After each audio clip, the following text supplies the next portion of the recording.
മണ്ഡലത്തിലെ ജനങ്ങളുടെ സുരക്ഷയ്ക്കാണ് താൻ പ്രഥമ പരിഗണന നൽകുന്നതെന്ന് ഗോവിന്ദൻ പള്ളിക്കാപ്പിൽ എംഎൽഎ. കാഞ്ഞങ്ങാട് പ്രസ് ഫോറത്തിൽ സംഘടിപ്പിച്ച മീറ്റ് ദ പ്രസ് പരിപാടിയിൽ സംസാരിക്കുകയായിരുന്നു അദ്ദേഹം. മണ്ഡലത്തിലെ ജനങ്ങളുടെ ആരോഗ്യ സുരക്ഷയ്ക്കാണ് താൻ പ്രഥമ പരിഗണന നൽകുന്നതെന്ന് ഗോവിന്ദൻ പള്ളിക്കാപ്പിൽ എംഎൽഎ പറഞ്ഞു. കാഞ്ഞങ്ങാട് പ്രസ് ഫോറത്തിന്റെ മീറ്റ് ദ പ്രസിൽ സംസാരിക്കുകയായിരുന്നു എംഎൽഎ. ആരോഗ്യ സുരക്ഷയ്ക്കായി ജില്ലയിലെ സർക്കാർ ആശുപത്രികളെയാണ് സാധാരണക്കാർ സമീപിക്കുന്നതെന്നും അവശ്യ മരുന്നും ഡോക്ടർമാരുമില്ലാത്ത സ്ഥിതിയാണ്. ജില്ലാ ആശുപത്രിയിൽ ഉൾപ്പെടെ നിരവധി ഡോക്ടർമാരുടെ തസ്തികകളിൽ ആളില്ല എന്നും 6 ഡോക്ടർമാർ വേണ്ട കാഷ്വാലിറ്റിയിൽ 1 ഡോക്ടർ മാത്രമാണുള്ളതെന്നും വിവിധ വിഭാഗങ്ങളിലും 20-ലേറെ ഡോക്ടർമാരുടെ കുറവുണ്ടെന്നും വിറ്റാമിൻ ഗുളികകൾ വരെ പുറത്തുനിന്ന് വാങ്ങേണ്ട സ്ഥിതിയാണെന്നും അദ്ദേഹം പറഞ്ഞു. നമ്മുടെ ഈ മണ്ഡലത്തിലെ അല്ലെങ്കിൽ കാഞ്ഞങ്ങാട് ജില്ലാ ആശുപത്രി ഉൾപ്പെടെയുള്ള സർക്കാർ ആശുപത്രികളിലെ ഒരുപാട് ഒഴിവുകൾ നിലനിൽക്കുകയാണ്. അപ്പൊ ആ ഒഴിവുകൾ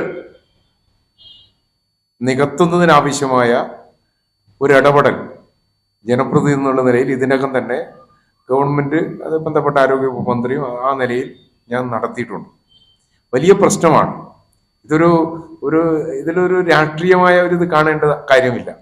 നമ്മുടെ ജില്ലയിൽ തന്നെ ഡോക്ടർമാരുടെ ഒരുപാട് ഒഴിവ് നിലനിൽക്കുന്നുണ്ട്. ജില്ലാ ആശുപത്രിയിലെ കാഷ്വാലിറ്റിയിൽ മാത്രം 6 കാഷ്വാലിറ്റി മെഡിക്കൽ ഓഫീസർമാരുടെ തസ്തിക നിലവിലുള്ളതിൽ ഒരാൾ മാത്രമാണ് ഇപ്പോൾ ഉള്ളത്. 5 പേരുടെ ഒഴിവ് നിലനിൽക്കുകയാണ്. അതുപോലെ 51 ഡോക്ടർമാർ വേണ്ടിയിടത്ത് 27 ഡോക്ടർമാരാണ് ജില്ലാ ആശുപത്രിയിൽ ഇപ്പോൾ നിലവിലുള്ളത്.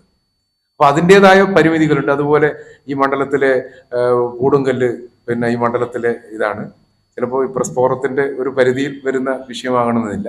ഞാൻ പറഞ്ഞ ആ നിലയിൽ അതുപോലെ കാഞ്ഞങ്ങാട്ട് അമ്മയും കുഞ്ഞും ആസ്പത്രി ഉദ്ഘാടനം ചെയ്തുവെങ്കിലും അവിടെ ആവശ്യത്തിന് തസ്തികയും ഇതൊക്കെ അനുവദിച്ച് കിട്ടേണ്ടതുണ്ട്.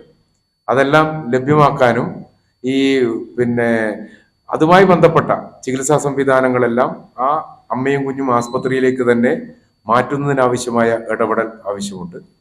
ആ നിലയിലുള്ള ഒരു പ്രവർത്തനങ്ങൾ നടത്തുന്നതിന് വേണ്ടിയുള്ള സംസാരവും ഇതൊക്കെ ഇതിനകം നടത്തിയിട്ടുണ്ട് എന്നാണ് ഒരു പ്രധാനമായും പറയാനുള്ളത്.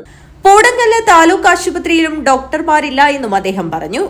കാഞ്ഞങ്ങാട് നഗരത്തിലെ ട്രാഫിക് പ്രയാസങ്ങൾ ബന്ധപ്പെട്ട ഉദ്യോഗസ്ഥരുമായും നഗരസഭാ ചെയർമാനുമായും ചർച്ച ചെയ്തിട്ടുണ്ടെന്നും കഴിഞ്ഞ 10 വർഷത്തെ വികസന പ്രവർത്തനങ്ങളുടെ തുടർച്ചയാണ് നടക്കുന്നതെന്നും പൈതൃക ഇടനാഴിയും കഴിഞ്ഞ ഗവൺമെന്റിന്റെ കാലത്തുള്ളതാണ്, അതിന്റെ പൂർത്തീകരണവും ആഗ്രഹിക്കുന്നുണ്ടെന്നും മടിക്കയിലെ തിരുമുമ്പ് സ്മാരകം ഉദ്ഘാടനം കഴിഞ്ഞതല്ലാതെ മറ്റു പ്രവർത്തനങ്ങൾ തുടങ്ങിയിട്ടില്ല എന്നും മാധ്യമപ്രവർത്തകർ ചൂണ്ടിക്കാട്ടിയപ്പോൾ ജില്ലാ കളക്ടറുമായി വിഷയം ചർച്ച ചെയ്തിട്ടുണ്ടെന്നും അദ്ദേഹം പറഞ്ഞു.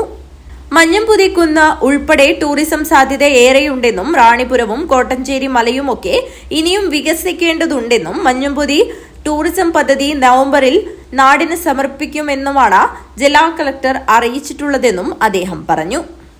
Press forum president Fazlur Rahman അധ്യക്ഷത വഹിച്ചു. സെക്രട്ടറി ബാബു കോട്ടപ്പാറ സ്വാഗതവും വൈസ് പ്രസിഡന്റ് KS ഹരി നന്ദിയും പറഞ്ഞു. News bureau, Kanhangad.